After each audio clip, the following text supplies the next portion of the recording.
ಜೈ ಶ್ರೀರಾಮ್. ನೀವು ನೋಡ್ತಾ ಇದ್ದೀರಾ ಟಿವಿ ವಿಕ್ರಮ. ನಾನು ಸೌಮ್ಯ ಸನಾತನಿ. ನಮ್ಮ ಟಿವಿ ವಿಕ್ರಮದ ಎಲ್ಲಾ ಕಾರ್ಯಕ್ರಮಗಳ ನೋಟಿಫಿಕೇಶನ್ ನಿಮಗೆ ಸಿಗಬೇಕಂತ ಹೇಳಿದ್ರೆ ನಮ್ಮ ಟಿವಿ ವಿಕ್ರಮ ಚಾನೆಲ್ ಅನ್ನು ಸಬ್ಸ್ಕ್ರೈಬ್ ಮಾಡಿ, ಹಾಗೆ ಬೆಲ್ ಬಟನ್ ಕ್ಲಿಕ್ ಮಾಡೋದನ್ನ ಖಂಡಿತ ಮರಿಬೇಡಿ. ಅಂತೂ ವಕ್ಫ್ ಬಿಲ್ ಲೋಕಸಭೆಯಲ್ಲಿ ಮಂಡನೆ ಆಯಿತು. ಎಲ್ಲರೂ ಅದರದ್ದೇ ವಿಷಯದಲ್ಲಿ ಬ್ಯುಸಿ ಆಗಿಬಿಟ್ಟಿದ್ದಾರೆ. ಎಲ್ಲಾ ಕಡೆಯಲ್ಲೂ ಅದರದ್ದೇ ಸದ್ದು. ಆದರೆ ಈ ಗ್ಯಾಪ್ನಲ್ಲಿ ಅಮಿತ್ ಶಾ ಅವರು ಮಾತ್ರ ಒಂದು ದೊಡ್ಡ ಗೇಮ್ ಆಡ್ಬಿಟ್ರು.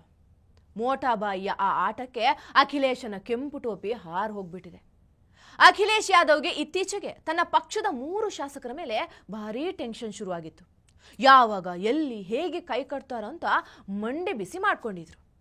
ಮಜಾ ಏನಂದ್ರೆ ಆ ಮನುಷ್ಯ ಅಂದ್ಕೊಂಡಂಗೆ ಆ 3 ಜನ ಶಾಸಕರು ಈಗ ಅಮಿತ್ ಶಾ ಅವರ ಜೊತೆಗೆ ಕಾಣಿಸ್ಕೊಂಡಿದ್ದಾರೆ. ರಾಕೇಶ್ ಸಿಂಗ್, ವಿನೋದ್ ಚತುರ್ವೇದಿ ಹಾಗೂ ಅಭಯ್ ಸಿಂಗ್, ಈ ಮೂವರೇ ಅಖಿಲೇಶನ ಕೆಂಪು ಟೋಪಿಯನ್ನು ಅಲುಗಾಡಿಸ್ತಾ ಇರೋದು. ಇತ್ತೀಚೆಗೆ ಈ ಮೂವರು ಕೂಡ ಬಿಜೆಪಿಯ ರಾಜ್ಯಸಭಾ ಸಂಸದ ಸಂಜಯ್ ಸೇಠ್ ಹಾಗೂ ಹೋಮ್ ಮಿನಿಸ್ಟರ್ ಅಮಿತ್ ಶಾ ಅವರನ್ನ ಭೇಟಿ ಮಾಡಿದ್ದಾರೆ. ಈ ಭೇಟಿಯ ನಂತರ ಇದು ನಾರ್ಮಲ್ ಭೇಟಿ ಅಷ್ಟೇ, ಅವರ ಆಶೀರ್ವಾದವನ್ನ ಪಡ್ಕೊಂಡು ಬಂದ್ವಿ, ಜೊತೆಗೆ ಅವರ ಮಾರ್ಗದರ್ಶನವನ್ನು ಪಡ್ಕೊಂಡ್ವಿ ಅಂತ ಆ ಶಾಸಕರೇ ಟ್ವೀಟ್ ಅನ್ನು ಕೂಡ ಮಾಡಿದ್ದಾರೆ.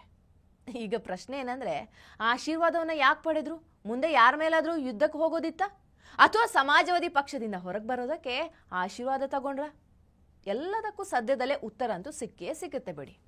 ಬಟ್ ಮಜಾ ನೋಡಿ, ಎಲ್ಲರ ಕಣ್ಣು ವಕ್ಫ್ ಮೇಲಿದ್ರೆ ಮೋಟಾಬಾಯಿಯ ಒಂದು ಕಣ್ಣು ಯುಪಿ ಚುನಾವಣೆಯ ಮೇಲಿದೆ.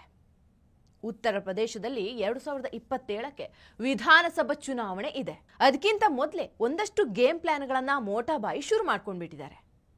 ಈ ಭೇಟಿಯ ನಂತರ ಅದರ ಫೋಟೋವನ್ನ ಸ್ವತಃ ಅಭಯ್ ಸಿಂಗ್ ಅವರೇ ಹಂಚಿಕೊಳ್ತಾರೆ.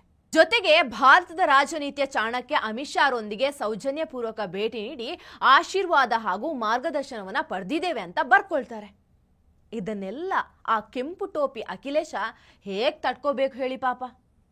ಇದೆಲ್ಲದಕ್ಕಿಂತ ದೊಡ್ಡ ವಿಷಯ ಏನಂದ್ರೆ, ಇಲ್ಲಿ ಅಭಯ್ ಸಿಂಗ್ ಮಾತ್ರ ಅಲ್ಲ, ಅವರ ಜೊತೆಗೆ ರಾಕೇಶ್ ಸಿಂಗ್ ಹಾಗೂ ವಿನೋದ್ ಚತುರ್ವೇದಿ, ಈ 3 ಜನ ಅಮಿತ್ ಶಾ ಭೇಟಿಯ ಫೋಟೋಗಳನ್ನ ಹಂಚಿಕೊಂಡಿದ್ದಾರೆ. ಆ ಫೋಟೋನೇ ಸುಮಾರು ಜನರ ಬುಡಕ್ಕೆ ಬೆಂಕಿ ಹಾಕಿದ್ದು. ಅದರ ನಡುವೆ ಅಮಿತ್ ಶಾ ಅವರನ್ನ ಹೊಗಳಿದ್ದು ಬೇರೆ. ಯೋಗಿಜಿ ಈಗ ಒಂದು ಲೋಡ್ ಬರ್ನಲ್ ಅನ್ನ ತರಿಸ್ಕೊಳ್ಬೇಕೇನೋ ಅಖಿಲೇಶ್ಗೆ ಕೊಡಕ್ಕೆ. ಹಾಗೆ ನೋಡಿದ್ರೆ ಈ ಮೂವರು ಕೂಡ ಕಳೆದ ವರ್ಷವೇ ಸಮಾಜವಾದಿ ಪಾರ್ಟಿಯಿಂದ ಒಂದು ಕಾಲು ಹೊರಗೆ ಇಟ್ಟಿದ್ರು. 2024ರ ರಾಜ್ಯಸಭಾ ಚುನಾವಣೆ ಎಲೆಕ್ಷನ್ ನಲ್ಲಿ ಸಮಾಜವಾದಿ ಪಾರ್ಟಿಯನ್ನ ಬಿಟ್ಟು ಬಿಜೆಪಿಯ ಪರವಾಗಿ ಈ 3 ಶಾಸಕರು ವೋಟ್ ಮಾಡಿದ್ರು. ಅಖಿಲೇಶ್ ಯಾದವ್ ಅದೇ ಕಾರಣಕ್ಕೆ ಪದೇ ಪದೇ ಯೋಗಿ ಆದಿತ್ಯನಾಥ್ ಅವರನ್ನ ಟೀಕಿಸ್ತಾ ಇರೋದು. ಕೆಲವೊಮ್ಮೆ ರಾಜಕೀಯವು ಫುಲ್ ಟೈಮ್ ಜಾಬ್ ಅಲ್ಲ, ಪಾರ್ಟ್ ಟೈಮ್ ಜಾಬ್ ಆಗಿದೆ ಅಂತ ಕೆಣಕಿರೋದು. ಅಖಿಲೇಶ್ ಯಾದವ್ ಕಥೆ ನೋಡಿ, ತನ್ನ ಪಕ್ಷವೇ ಒಡೆದು ಚೂರಾಗ್ತಾ ಇದೆ, ಅದನ್ನ ನೋಡ್ಕೊಳ್ಳೋದು ಬಿಟ್ಟು ರಾಣಾ ಸಿಂಗ್ ಬಗ್ಗೆ ಮಾತಾಡಿದ ಸಂಸದನ ಬಗ್ಗೆ ತಲೆ ಕೆಡಿಸ್ಕೊಳ್ತಾರೆ. ಯೋಗಿಜ್ ಹಾಗೂ ಬಿಜೆಪಿಯನ್ನ ಟೀಕೆ ಮಾಡೋದ್ರಲ್ಲೇ ಬ್ಯುಸಿ ಆಗಿಬಿಟ್ಟಿದ್ದಾರೆ. ಅಂದ್ರೆ ಈ ಮನುಷ್ಯನಿಗೆ ಯೋಗಿಜನ್ನ ಟಾರ್ಗೆಟ್ ಮಾಡಬೇಕು ಅಷ್ಟೇ, ಅದನ್ನ ಬಿಟ್ಟು ಬೇರೇನೂ ಇಲ್ಲ. ಇಲ್ಲಿ ಬಿಜೆಪಿಯ ರಾಜನೀತಿ ಕೂಡ ಹೇಗಿದೆ ಅನ್ನೋದನ್ನ ನಾವು ನೋಡಬೇಕಾಗತ್ತೆ. ರಾಜಕೀಯದಲ್ಲಿ ಒಂದು ಮಾತಿದೆ, ರಾಜಕೀಯವನ್ನ ಹೃದಯದಿಂದ ಅಲ್ಲ ಮೆದುಳಿನಿಂದ ಮಾಡಬೇಕು ಅಂತ. ಅದನ್ನ ಬಿಜೆಪಿ ಈಗೀಗ ಚೆನ್ನಾಗಿ ಅರ್ಥ ಮಾಡ್ಕೊಂಡಿದೆ. ಉತ್ತರ ಪ್ರದೇಶದಲ್ಲಿ ಅಖಿಲೇಶ್ ಯಾದವ್ ಯೋಗಿಯನ್ನ ಹೆಣೆಯೋದಕ್ಕೆ ಜಾತಿಯನ್ನು ಅಸ್ತ್ರವನ್ನ ಪ್ರಯೋಗಿಸ್ತಾ ಇದ್ದಾರೆ. ಅಖಿಲೇಶ್ಗೆ ಅಧಿಕಾರ ಕಳ್ಕೊಂಡು ಇರೋದಕ್ಕೇನೆ ಆಗ್ತಾ ಇಲ್ಲ. ಶಕುನಿಯಂತೆ ಯಾದವ ಹಾಗೂ ರಜಪೂತರ ನಡುವೆ ಜಗಳ ತಂದಿಟ್ಟು ಹಿಂದೂಗಳನ್ನೇ ಒಡೆದು ಅದರಿಂದ ತಾನು ಲಾಭ ಮಾಡಿಕೊಳ್ಳೋ ಯೋಚನೆಯಲ್ಲಿದ್ದಾನೆ.